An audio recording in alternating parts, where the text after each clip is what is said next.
When we think of Acts chapter 1, Cuando leemos Hechos 1:8, nos imaginamos los retos que enfrentaron los apóstoles en sus asignaciones. E imaginamos cuánto tuvieron que confiar en la promesa de recibir poder y Espíritu Santo. De verdad lo necesitaban para predicar hasta la parte más distante de la tierra. En la historia del primer siglo figuran cristianos como el apóstol Pablo, Bernabé, Timoteo y otros, que literalmente viajaron lo más lejos posible para llegar a numerosos territorios. Vayamos a la Biblia, a la cita de Romanos 15, 23 y 24. Aquí se resume lo que pensaba Pablo al respecto. Romanos 15, 23. Pero ahora que ya no tengo territorio sin tocar en estas regiones, y habiendo tenido por algunos años el anhelo de llegar a ustedes, es decir, a los hermanos en Roma, cuando viaje con rumbo a España, espero poder verlos. Pablo estaba muy interesado en cubrir territorios donde no se había predicado. Podemos decir que lo mismo siente el pueblo de Jehová hoy, sea que se trate de graduados de la escuela de Galaad, enviados al extranjero, o de misioneros que fueron a lugares remotos antes de que existiera dicha escuela. También recordamos a hermanos que se han mudado a países con necesidad de publicadores, a territorios no asignados, o a lugares donde poca gente ha tenido la oportunidad de escuchar el mensaje de la Biblia. ¿Verdad que nos anima a escuchar sobre ellos? Pero, ¿qué les parece si esta mañana abordamos un aspecto específico de la historia? Concretamente, el que apareció en la Atalaya en marzo de 2016 en Preguntas de los Lectores. Si recuerdan, se hablaba sobre el Valle de Huesos Secos del capítulo 37 de Ezequiel. Allí se explicó la restauración gradual de la adoración verdadera. Y se dijo que se escuchaba un sonido como de traqueteo. La Atalaya mostró que, aún antes del tiempo del fin, hubo personas fieles que se esforzaron por defender la adoración verdadera. Textualmente dice, algunos trataron de producir Biblias en los idiomas comunes. Consideremos ahora el caso de algunos que vivieron menos de 100 años antes de que el hermano Russell comenzara a publicar la Atalaya. Y veamos cómo algunos decidieron ir a países lejanos a fin de traducir la Biblia y ayudar a los habitantes de esos lugares. Por ejemplo, allá en 1793, había un hombre llamado William Carey, zapatero británico. A él le impresionaron las palabras de Mateo 28, 19 y 20. Estaba convencido de que todos los cristianos tenían que predicar. Logró su objetivo de llegar a la India. Allí se enfrentó a todo tipo de problemas, la muerte de su esposa y de su hijo, y a agotadores trabajos en las plantaciones de añil. A pesar de todo, en un plazo de 21 años y con la ayuda de otros, pudo traducir algunas porciones de la Biblia a 36 idiomas.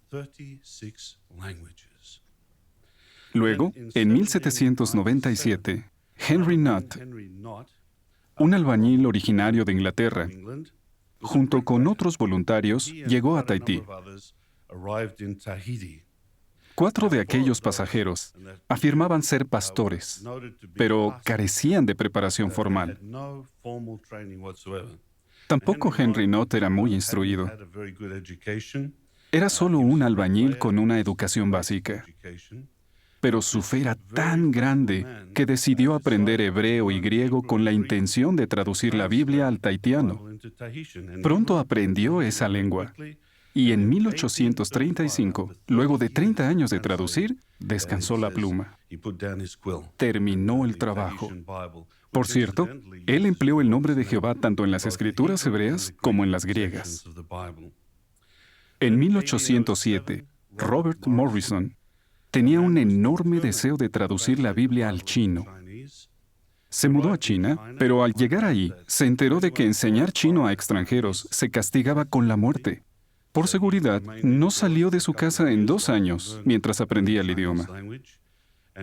Luego, cuando comenzó a traducir la Biblia, oyó que el emperador había decretado la pena capital para todo el que imprimiera publicaciones cristianas.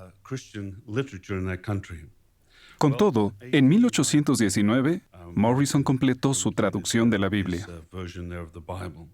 En 1812, Judson, junto con su esposa, dejó su natal Norteamérica tan solo 2 semanas después de su boda. Y un año más tarde llegó a Birmania, hoy Myanmar. Estaba decidido a traducir la Biblia al idioma local. Difícil tarea, pues no había diccionarios ni maestros de birmano. A pesar de eso, puso todo su empeño en aprenderlo. Pasó un tiempo en prisión, atado con 3 grilletes de hierro que le inmovilizaban todo su cuerpo. Sin embargo, su mayor preocupación era lo que pasaría con el manuscrito de la traducción de la Biblia que había enterrado en su casa. Pero su esposa logró llevárselo a la prisión escondido en una almohada. Para 1835, este hombre ya había logrado traducir la Biblia entera al birmano.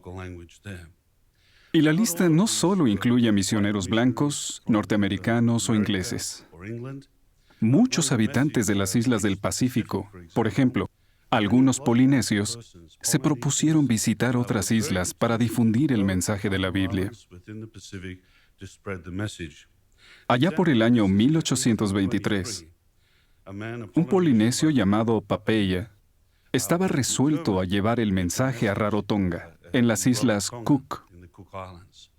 Viajó por barco hasta la isla acompañado de 2 matrimonios de misioneros extranjeros de raza blanca. Al llegar a la playa, hubo un malentendido con un rey que estaba ebrio. Allí los golpearon y les robaron sus pertenencias. A duras penas lograron regresar al barco. Pero Papeya estaba determinado a predicar a los isleños, así que no se dio por vencido. Se dice que decidió regresar a la isla y exclamó: Ko Jehová, tokutiaki, tei roto au y tona rima, que significa: Jehová es mi pastor, estoy en sus manos. Y tomó consigo un libro que contenía porciones de la Biblia en tahitiano. Saltó al agua, llegó nadando hasta la playa y comenzó a predicar a los lugareños. No podemos menos que admirar ese gran entusiasmo. Las condiciones que enfrentaron estos misioneros eran muy difíciles y rudimentarias. En un país, los misioneros vivían en aldeas donde la gente todavía practicaba el canibalismo. Y en muchos casos, al morir el jefe, ejecutaban a sus esposas y las sepultaban junto con él. Todos ellos tradujeron la Biblia en medio de circunstancias tan difíciles como estas. En su mayoría, usaron el nombre de Jehová tanto en la Biblia como en sus documentos personales. ¿Qué los motivaba? ¿Qué los impulsó a llegar a partes tan distantes? Llama la atención lo que un libro de historia sobre los misioneros en el Pacífico menciona. Su fe firme en Jehová podía más que el temor y la desesperación. Nos deja en qué pensar, ¿verdad? Al ver esto, nos preguntamos, ¿eran ellos ungidos? La respuesta es, no lo sabemos. Lo que sí sabemos es lo que Jesús dijo. Según Mateo 13, habría hijos del reino semejantes a trigo a lo largo de toda la historia. Y por lo que hemos hablado hoy, esa afirmación no nos sorprende. Sin duda, en el futuro sabremos si ellos eran ungidos o no. ¿Qué hay de nosotros hoy? ¿Significa todo esto que debemos dejar Betel e ir hasta las partes más distantes de la tierra?